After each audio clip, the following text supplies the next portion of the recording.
This week, we talk about new movies being released, we talk about new TV series that are premiering, and we talk about the latest and greatest rumors and news out there in the pop culture universe.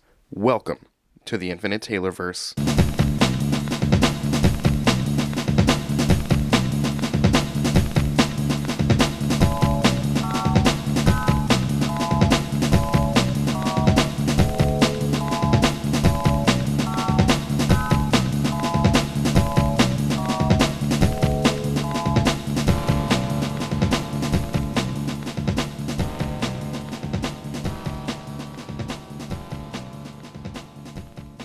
Warning. Red alert. Ay, ay, ay, ay, ay! Danger, Will Robinson. Danger. That's the emergency alert. This episode is full of spoilers for some of the latest and greatest nerdy movies and shows. Spoilers. Listener discretion is advised. What's up, everybody? Welcome to the Infinite Taylorverse podcast. I'm Billy Taylor. And I'm Taylor Oxner. And this week we're back to come talk to you guys about all the latest things happening out there in the pop culture universe. But before we jump in, Taylor, what have you been nerding out about this week, man? This week I have been nerding out about Royal Rumbles. I've been watching a lot of old Royal Rumbles lately. It's been really great. I'm actually having some people over tomorrow night to watch a couple, so it's going to be a good time. That's awesome. Well, for me, I've kind of been having a weird I miss playing Zelda situation going on right now, and after beating Tears of the Kingdom, it's one of those weird mourning periods where you've beat this game that you've played so many hours on, and Oh, yeah. yeah. I pulled out my old Nintendo 3DS that I haven't touched in forever because I have a few Zelda games on there that I don't have anywhere else. And I've been playing Legend of Zelda: A Link Between Worlds, and I only ever played through that one time. So that's been kind of fun to go back and play through that one. It's one of those, I think it's a sequel to Link to the Past, and it's a very similar map, but it's different. You have different abilities, and I haven't got too far into it yet, but I'm just enjoying going back, playing some old games that I haven't played in forever. That's awesome. Isn't Link to the Past a dream? Link's Awakening was a dream. Link's Awakening, that's right. It has very That's similar qualities to that game, though, but I love that game. it's a lot of fun. My favorite 2D of the Zelda games was Link to the Past, and then my favorite 3D has recently been the Tears of the Kingdom, Breath of the Wild ones. Yeah, it's been a lot of fun, and if anyone's never out there listening has never played A Link Between Worlds, it's pretty fun. It's probably hard to, I don't know, if you don't have a 3DS, it'd be kind of hard to play, I guess, but it's a fun one. Well, I think it might be on the Switch Game Boy. Well, the Link to the Past and Link's Awakening is, but not the Link Between Worlds. Oh. They do have the Minish Cap one on there, and that was fun. I played that a couple months ago. I went through and played it, and it was a fast play, but it's a good one. Yeah, I think the last Zelda game I played was the remake of The Link's Awakening. Yeah. Where they made it all look like clay, kind of. Yeah. I'm hoping they do that to a few more Zelda games. Yeah, that'd be amazing. That game was so fun. To play with really cool graphics and everything. It reminded me of playing on the Super Nintendo for the first time. Yeah. A Link to the Past, like I said earlier, is my favorite 2D game, so I hope they'd give it that treatment. That would be awesome. It would be very cool. Well, hey, let's jump into the news here. Over with Marvel, did you catch that new Echo trailer this week that featured Daredevil? I did. That thing was brutal. It was brutal. It was brutal, but it was kind of okay, that's the tone we were looking for. Definitely. You know what I mean? I think that first trailer, I was like, this might be really just okay. And then this one, I was like, man, it really does feel like Daredevil. It feels like that Marvel Knights, Hell's Kitchen vibe. And as long as they can keep that grit, I think they'll be fine. Yeah.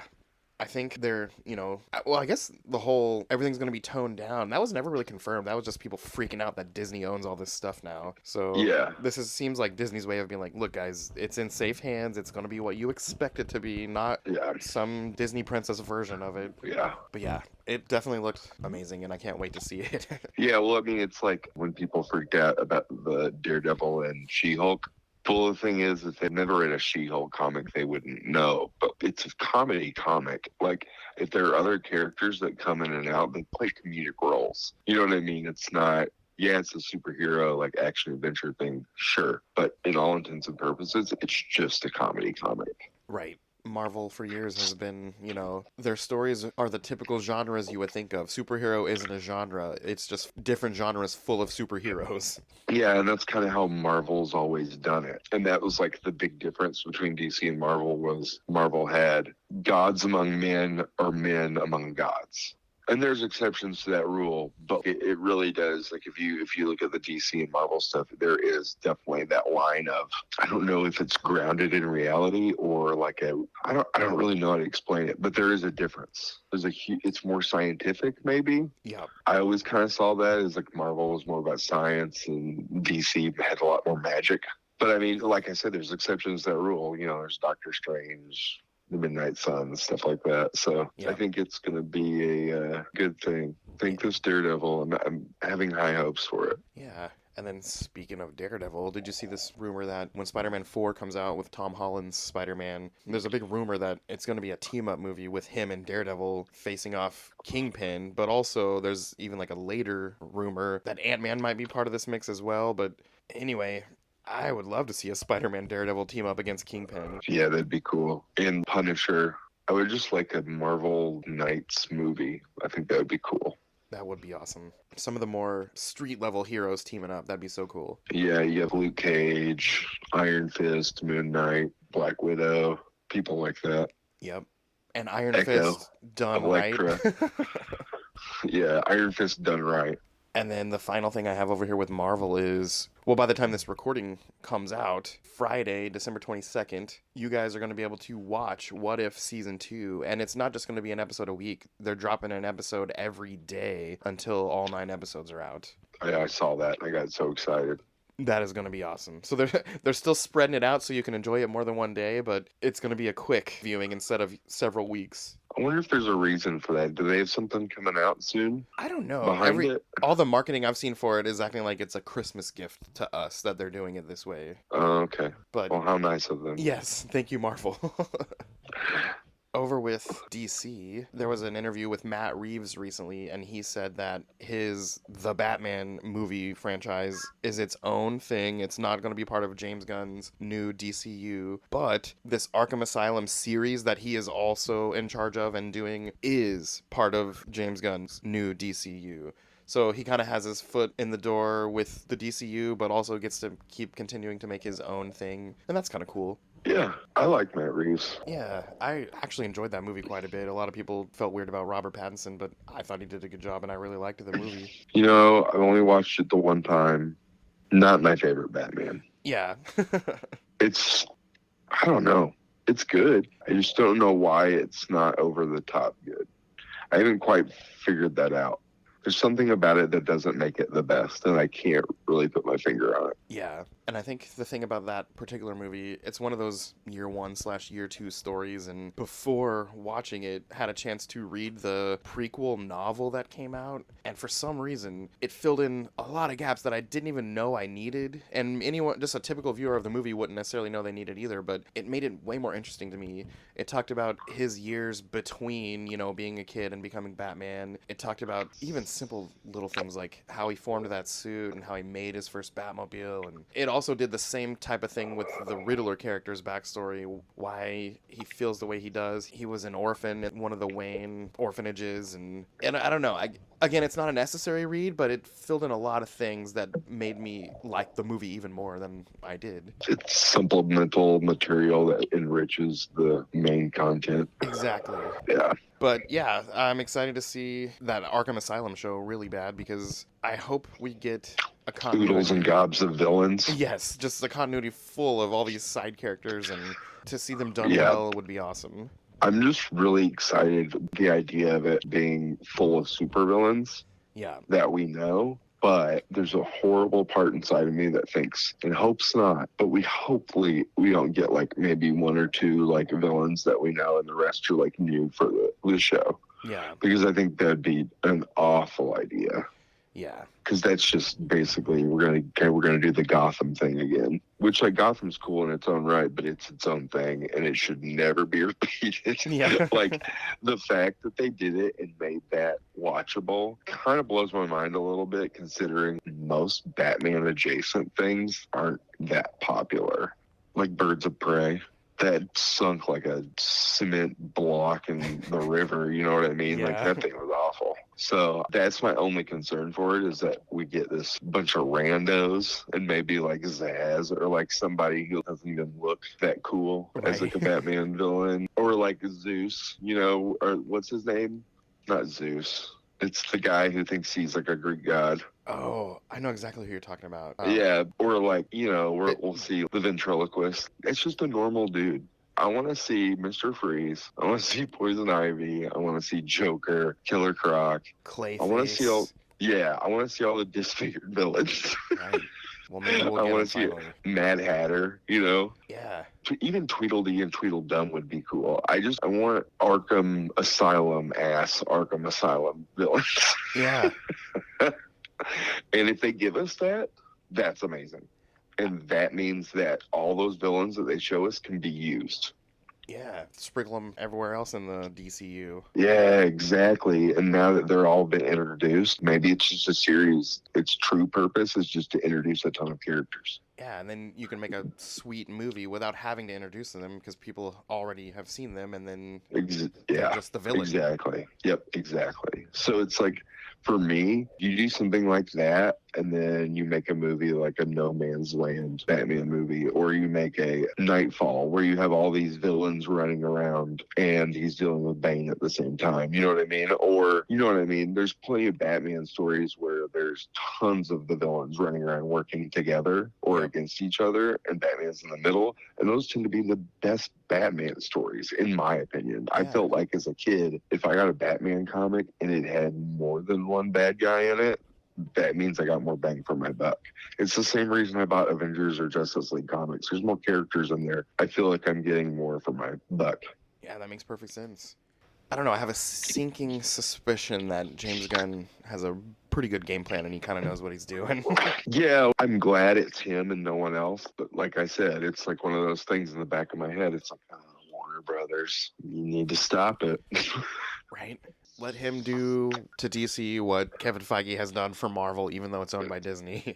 Yeah, exactly. They need to. Warner Brothers, in my opinion, as a studio, needs to take a step back and give DC its own studio. Yep. And I've said that for years at this point. But anyway, I digress. Yeah. Well, speaking of Batman, for people who are fans of the Amazon series Reacher, which season 2 just premiered this past week, Alan Ritchson, who is no stranger to the DC universe, he's played Aquaman on Smallville, he was Hawk of Hawk and Dove on Titans. Well, there's been a big rumor that he might be Batman in the new DCU. First of all, dude is cut. That'd be freaking awesome. If you haven't watched Reacher, he's so amazing in that show. And someone asked him in a recent interview, and he's like, oh, dude. He's like, 1, that's just a rumor. But 2, holy crap, I would drop everything to be Batman.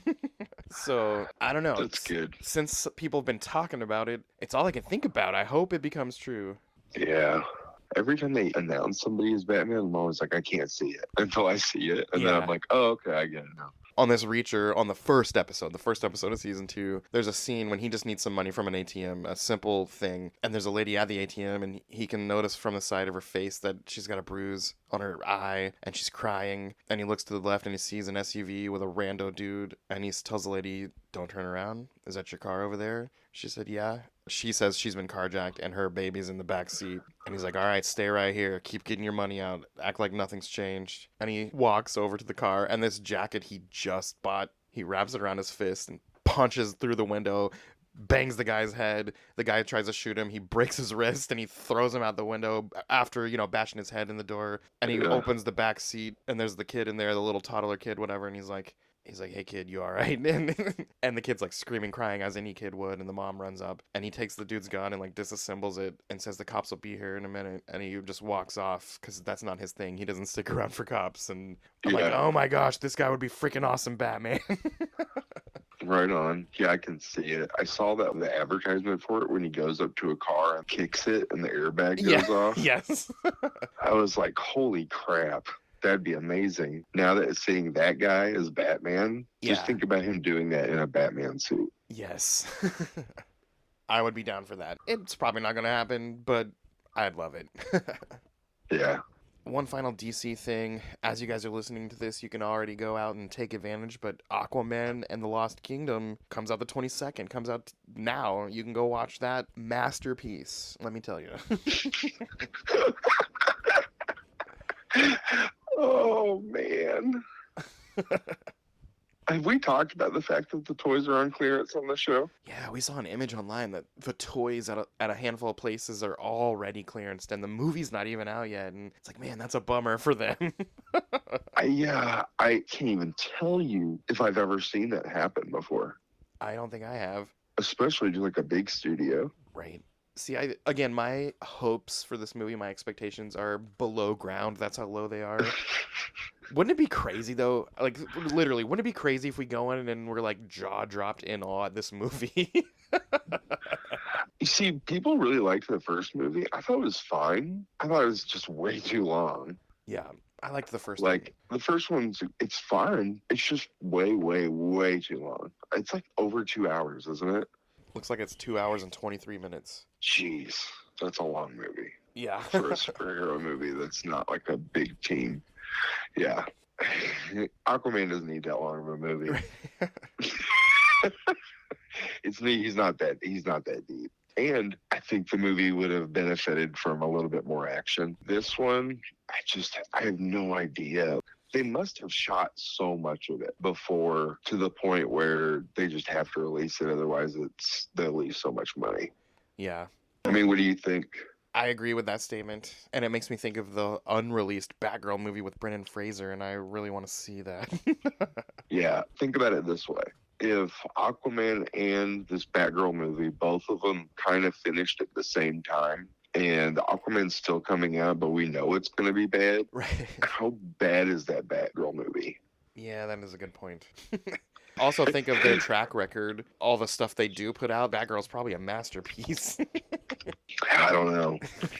Batgirl is such a weird character because it's like you could really screw it up real easy. I mean, I thought that Birds of Prey movie was okay, but like I didn't like the version of Black Canary. Just not my favorite version of her. Cool version of the character, just not the version I like. Yeah. Anyway. Well, that's about it with DC. Over with Star Wars. Last week we talked about the rumor floating around that Mandalorian Season 4 was going to be a movie, not a series. Well, this week people are coming out saying, no, it's still going to be a series, not a movie. And also don't be under the impression that it's going to be Ahsoka Season 1.5. It's going to be its own thing, and you can expect it to come out, whenever it typically would have come out. But yeah, it sounds like I guess they're debunking the whole, it's going to be a movie, not a series thing. Okay. Well, that's good for you, right? Yeah. I liked the idea of maybe if it's a conclusion, it's going to be a movie, not a series. But if they're keeping it going, I'm cool with that. Yeah. Well, out there in the pop culture universe, we got a whole lot of other things, as you guys know. This week we had a sad moment. The actor Andre Braugher, who played Holt on Brooklyn Nine-Nine, passed away. That was pretty sad. Yeah. He was only 61, I read. That's what I thought. I was like, I didn't think he was that old. Yeah, and been seeing a lot of tributes to him online from other actors and his Brooklyn Nine-Nine co-workers. Yeah, rest in peace, Andre Braugher. You were amazing in that role. I know he's done several other things, but that's what I'm always going to know him as. Yeah. Let's see, I also saw that Disney is rebooting X-Files, and it's going to be led by Black Panther director Ryan Coogler, and I'm kind of excited for some modern X-Files. Low-key sounds way cool. Yeah. A lot of people do not like when a franchise they hold near and dear gets rebooted and redone, but I'm all for it because, one, it does not affect the thing you love and hold near and dear. It is still intact. It still exists. You can pop in that DVD, stream it online, whatever you do. It doesn't change a thing. It's just new content with a familiar face. And all that aside, kind of like you just said, it sounds pretty cool. Yeah, it does sound really cool. Bringing that into today's world with all the drama going on out there in the real world, but like adding a sci-fi twist to the things happening. I don't know. I'm excited to see it. Yeah. And Ryan Coogler, he does a good job. Black Panther was amazing, and I think he also did the Creed movies, and yeah, I have high hopes for it. Yeah, he doesn't miss, really. Let's see, we know that new Kingdom of the Planet of the Apes movie is coming, and it's in that whole series that started with that James Franco Planet of the Apes movie. Yep. But it came out this week that the new one is set 300 years later. So we're kind of seeing a world where it's been run by apes for quite some time in this new one. Oh. Okay. I thought we saw characters from those movies. Are those characters that old? I guess they're ancestors, and that tracks because that's how the original line of movies was. When you get to the point where you're seeing the world run by apes, underground humans are being treated as slaves and everything. Yeah. So I think just like those movies, these main apes are probably the ancestors of the apes we followed in the last movies. Okay. That makes sense. But yeah, I liked those movies as a kid. I did too. But I've been enjoying seeing them modernized, so hopefully this one stays on that same track, and I'm kind of excited to see it. Absolutely. We all know that we recently wrapped up the Doctor Who 60th anniversary special, and on Christmas Day, we're going to get the Christmas special with our first episode of the new regenerated 15th Doctor, and some info came out. This is kind of rumors, but it kind of came from a source that tends to be true. Those of you who have enjoyed Doctor Who for 60 years, or maybe not for 60 years, but you've watched a lot of the old content, it sounds like this season we're going to revisit an old villain called the Veil Yard, and people who recognize that name know that it's an evil regenerated version of the Doctor who travels through time until he gets stopped and regenerates back to normal. But I think that's super cool that might be the villain this year. Yeah, it would be cool. But yeah, we might be getting the Veil Yard. That's crazy. Oh, for fans of the 80s and 90s movies, Beverly Hills Cop, we're getting a new Beverly Hills Cop. It's called Beverly Hills Cop Axel F. And it comes out. I'm so excited Yeah. for that. I saw the trailer for it and I was like, holy crap, I didn't even know this was even going to be a thing. Me neither, had no clue. And I loved those movies when I was young.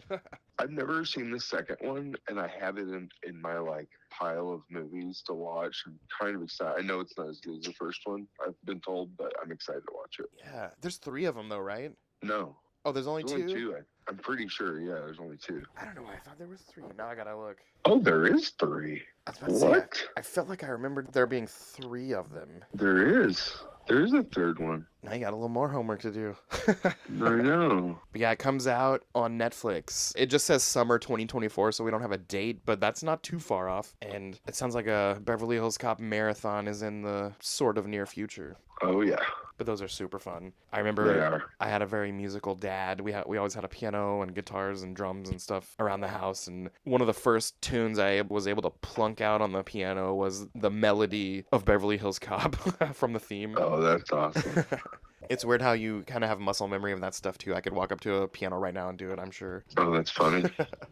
Ooh, we know that there is a new Ghostbusters movie coming out later this year, Ghostbusters Frozen Empire, with the same cast from the recent Ghostbusters movie and some of the older characters sprinkled in as well. But one of the most recent bits of news that came out was we're going to see Slimer in this movie, and that'll be cool. Yeah, gotta love Slimer. It's not really a Ghostbusters movie without him. Right? Yeah, lots of movies coming up in 2024 that I'm actually really looking forward to. We know Deadpool 3 is coming out this year. I think that's what I'm most anticipating. Yeah. But it's looking to be a pretty good year for going to the theater. Oh, absolutely. We're going to have a lot of stuff ramping up. That's really about it going on out there this week. I know we got a lot to talk about still. We need to talk about the rest of One Piece, and we need to talk about Invincible and all that. So you guys stay tuned in these episodes to come, and we're going to hit on those things. But as for us here at the Taylorverse, I've been Billy Taylor. And I'm Taylor Oxner. And come back next week, guys. Same Taylor time, same Taylor channel. Bye. Bye.